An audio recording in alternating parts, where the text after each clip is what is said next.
I used to have dreams about her. Well, not just her, but her and me together. I had this one dream, and we were both on stage, and I was really all over her. I was killing it. She was warm, and I was smoking, and the crowd was cheering. Let's just say I had extremely high hopes to perform without trying very hard, and I did. I love her so much, but she's a bitch. She makes me devote way too much time for something that's just an entertaining dream anyway. Well, I can understand why a lot of people say they don't like jazz, because right now, sometimes you say the word jazz and people think of some of the worst music on earth, like, for instance, Kenny G. I mean, there's nothing more stupid than that, let's face it. That's the dumbest music there ever could possibly be in the history of human beings. There could never be music any worse than that. And now people think that that's what jazz is. Well, that's not what jazz is at all. Jazz is, at its best, the most incredible music. It's just that, like in rock and roll, 95% of it really sucks.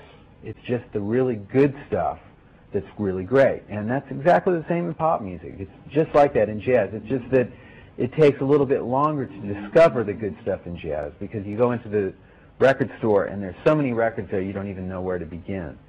It's good to find somebody to help you to learn about jazz, somebody who knows about it.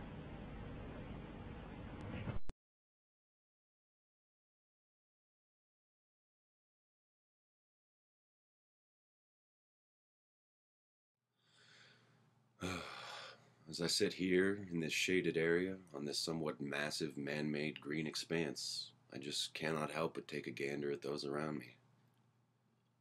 Each one has their own little story, their own reason for sitting here. Some in the shade and some not, of course, but I cannot help but think that we're all doing the exact same thing. Time between classes, a break for lunch, maybe just a little break from life. An infinitesimal speck of peace in what seems a new violent experience. Violent only in the sense that it's not familiar. We feel rigid to accept it until it's become customary to do so on a regular basis. Isn't this all life is? Does it ever really matter what you're doing at all when it's bound to flip itself upside down and change anyway? What is life when we all must choose what it is for ourselves? How can one ask another what it means to create? What creates the need to conform, the need to strive for something? Presence creates purpose. The fact that we exist endorses our ability to think that we possess importance. Physically, in the grand scheme of things, we're specks. We live for ourselves and literally fabricate the realities we live inside of. With this in mind, nobody is truly meant or supposed to live for any specific reason. We are instruments of our own choice and can only structure meaning after the fact of our contemplation. Film is not my purpose, and neither is music. What I know is that humans love music because it gives purpose to sound.